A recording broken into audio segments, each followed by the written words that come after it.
yang berjudul Mengeliminasi Perundungan di Kalangan Remaja. Cek.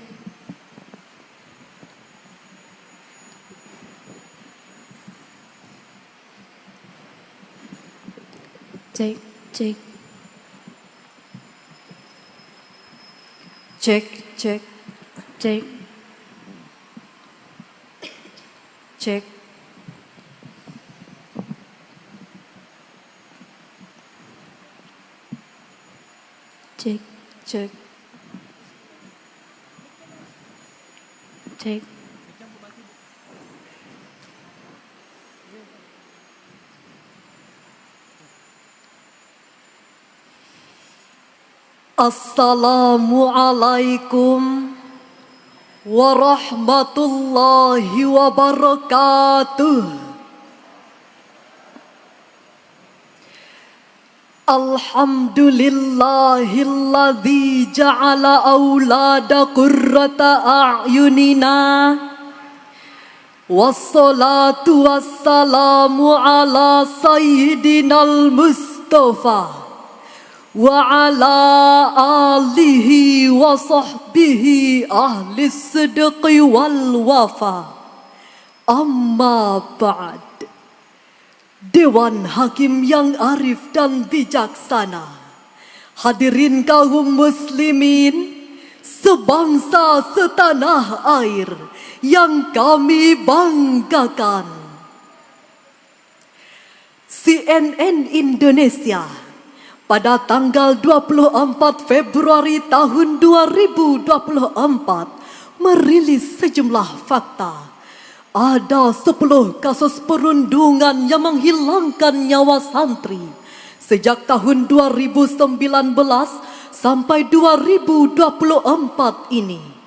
Motif kejadian umumnya sama, mulai dari penganiayaan oleh seniornya, pengeroyokan karena ejekan dan ucapan yang merendahkan, perkelahian karena tersulut emosi, dan balas dendam karena sakit hati.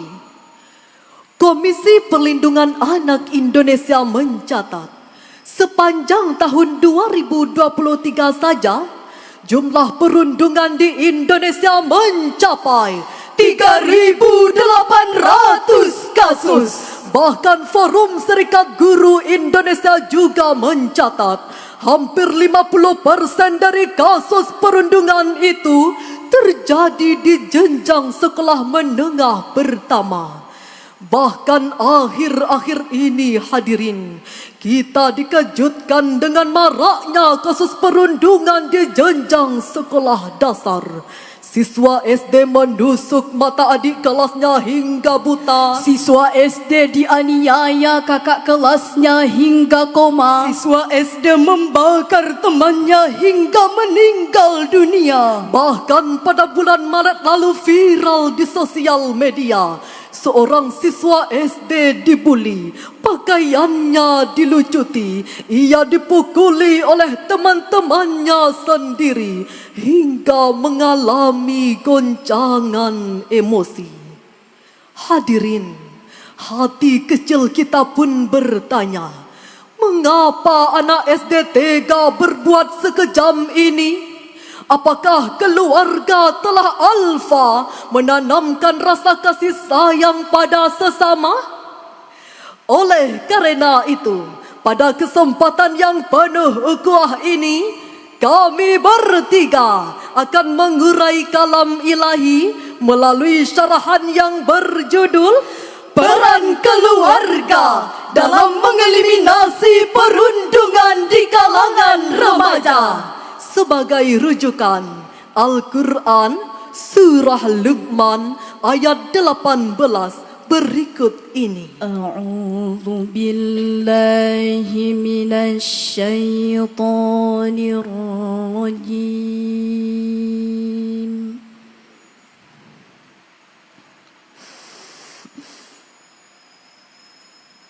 Bismillahirrahmanirrahim.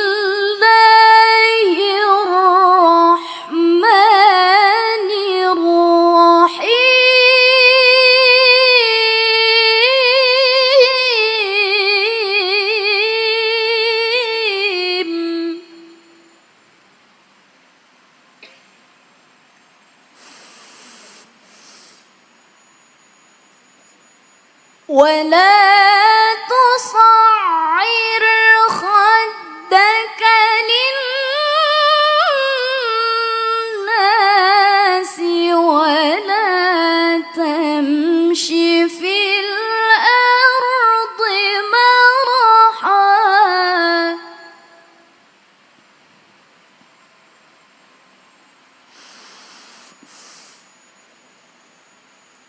إن الله لا يحب كل مختال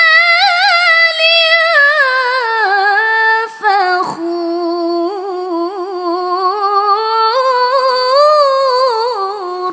Aku berlindung kepada Allah dari godaan setan yang terkutuk dengan nama Allah yang Maha Pengasih lagi Maha Penyayang. Dan janganlah memalingkan wajahmu dari manusia karena sombong. Dan janganlah berjalan di bumi ini dengan angkuh. Sesungguhnya Allah tidak menyukai setiap orang yang sombong, lagi sangat membanggakan diri. Hadirin, Abu Bakar Al-Jazairi dalam Aisarut Tafasir li Kalamil Aliyil Kabir jilid 4 halaman 297 menjelaskan bahwa ayat ini merupakan nasihat Luqman kepada anaknya, nasihat yang mengandung budi pekerti, sopan santun dan akhlak tertinggi. Wala tusa'ir haddaka linnas ay wala tu'rid biwajhika amman takallamahu takabburan. Jangan memalingkan mukamu dari lawan bicara karena sombong. Buya Hamka dalam tafsir Al-Azhar jilid 7 halaman 5572 menjelaskan, janganlah memalingkan mukamu dari manusia. Hadapi orang yang sedang berbicara dengan sepenuh hati. Sebab jika berbicara dengan seseorang namun wajahnya berpaling ke pihak lain, sungguh akan menyinggung perasaan. Sikap inilah hadirin yang sering terjadi dalam pergaulan remaja di masa pancaroba dan ketidakstabilan emosinya. Amarah mudah membara jika ada yang tak menghargainya. Apalagi di zaman teknologi Android ini hadirin, adab terhadap lawan bicara semakin berkurang. Setiap orang sibuk dengan gawai di tangan Tanpa memperhatikan kiri dan kanan, bahkan tak menjawab teguran dan sapaan. Betul hadirin? Inilah yang semestinya menjadi PR orang tua, agar pendidikan tata krama ditanamkan sejak dalam keluarga. Hadirin, Al-Imam Fakhruddin Ar-Razi dalam tafsir Mafatihul Ghaib juz 25 halaman 150 memaknai tusair dengan takabburon, kesombongan. Sombong karena merasa dirinya paling sempurna dan merasa dirinya lebih mulia dari yang lainnya.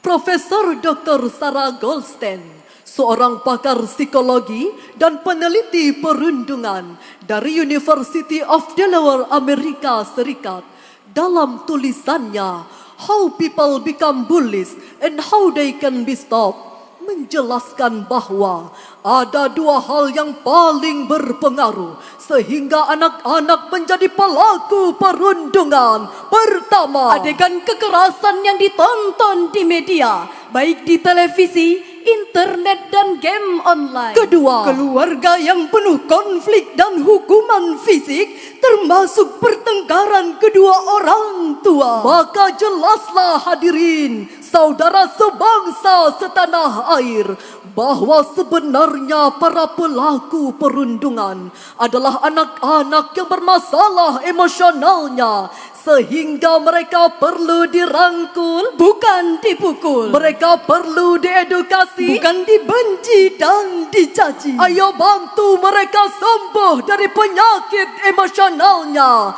dan peran besar itu Ada pada orang tua. Betul hadirin. Lalu hadirin, Luqman berkata, "Wala tamshi fil ardi maroha." Janganlah berjalan di muka bumi dengan sombong dan angkuh. Innallaha la yuhibbu kulla mukhtalin fakhur. Karena Allah tidak menyukai segala kesombongan dan keangkuhan. Hadirin, kata mukhtal berarti sombong yang ditunjukkan dengan tingkah laku, membusungkan dada, memandang hina pada sesama, merasa dialah yang paling hebat dari semuanya. Sedangkan kata fakhur, kesombongan yang ditunjukkan melalui ucapan, membangga-banggakan diri karena ingin dipuji dan dihormati. Demikian yang ditafsirkan oleh Imam Al-Maraghi dalam tafsir Al-Maraghi juz 21 halaman 86. Hadirin, orang yang sombong dan membanggakan diri tidak pantas berjalan di atas bumi Allah ini. Allah berfirman dalam sebuah hadis qudsi yang diriwayatkan oleh Imam At-Tabrani. Inna Allah Ta'ala yaqul, Innal izza izari wal kibriya ridai, faman nazi'uni fihima adzabtu. Sesungguhnya Allah Ta'ala berfirman, kemuliaan adalah pakaianku dan sombong adalah selendangku. Siapa yang mengambilnya dariku, aku azab dia. Astaghfirullah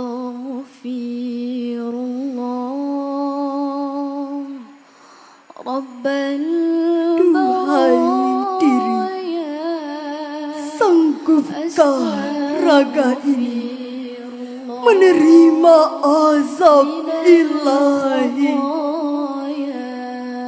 Usahlah diri merasa mulia hingga menghina dan menganiaya sesama. Usahlah manusia menyakiti manusia, karena kita hanyalah sama-sama hamba.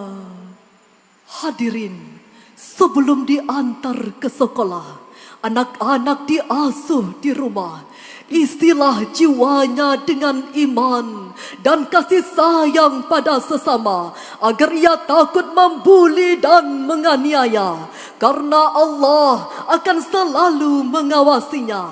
Sebagaimana ajaran Luqman kepada anaknya dalam Quran surah Luqman ayat 16 berikut lantunannya. Ya bunayya innaha in taku mithqala habbatin min khardalin fatakun fi sakhrah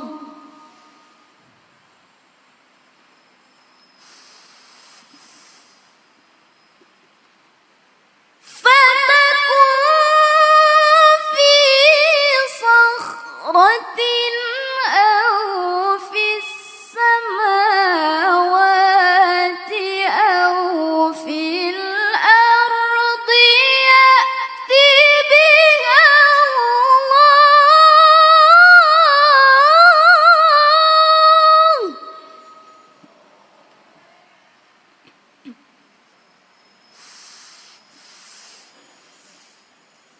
إن الله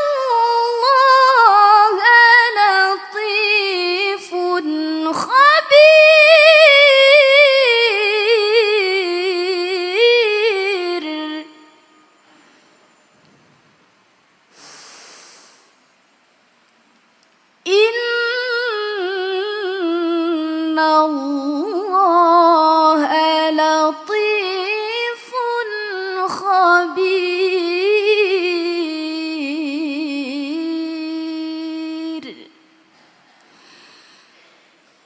Sadaqallahul azim.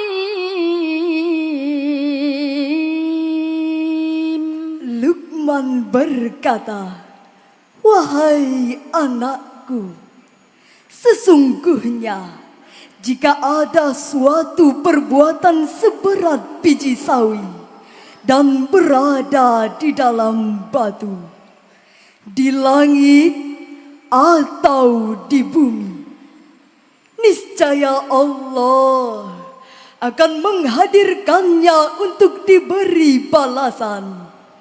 Sesungguhnya Allah maha lembut, lagi maha teliti. Maha benar Allah yang maha agung dengan segala firman-Nya." Hadirin, Profesor Dr. Muhammad Quraish Shihab dalam tafsir Al-Misbah volume 11 halaman 134 menjelaskan bahwa khordal atau biji sawi merupakan biji-bijian yang paling ringan timbangannya yang diketahui oleh umat manusia. Berat satu biji sawi, hadirin, hanyalah 1/1000 gram. Bayangkan saudara-saudara, perumpamaan yang diberikan Allah.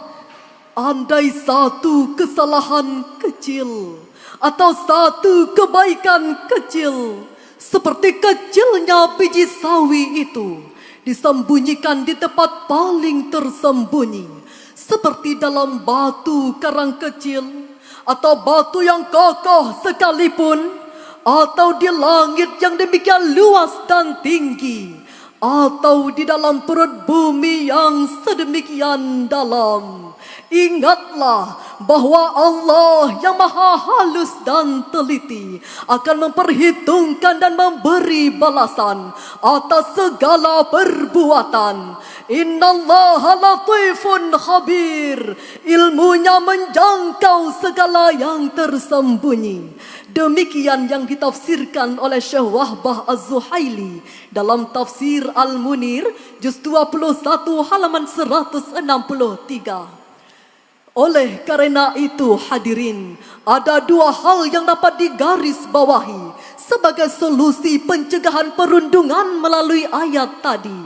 Pertama, orang tua perlu menanamkan kesadaran kepada anak tentang pengawasan Allah terhadap segala yang diperbuat, sehingga anak hati-hati dalam bertindak, tidak berani lagi berbuat jahat.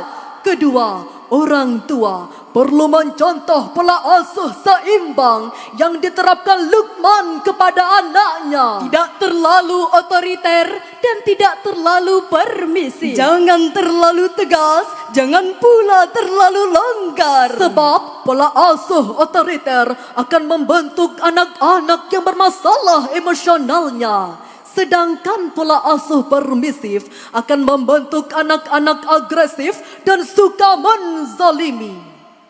Maka dari itu, hadirin, syarahan ini dapat disimpulkan bahwa perundungan harus dicegah sejak dini. Korban kasus perundungan terus didampingi untuk pulih secepatnya. Dan sebagai pencegahannya, seluruh orang tua menerapkan pola asuh yang benar.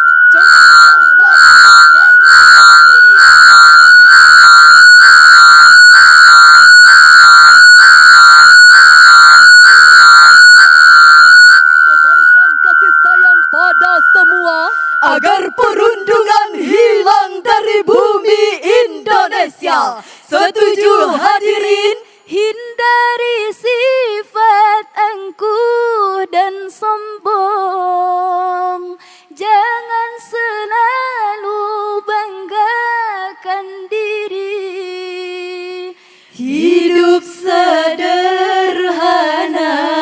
itu yang dicari. Dekatkan diri pada Ilahi hidupmu selalu diridhoi. Ya salam. Sekian syarahan kami. Terima kasih. Sampai jumpa. Wassalamualaikum warahmatullahi wabarakatuh.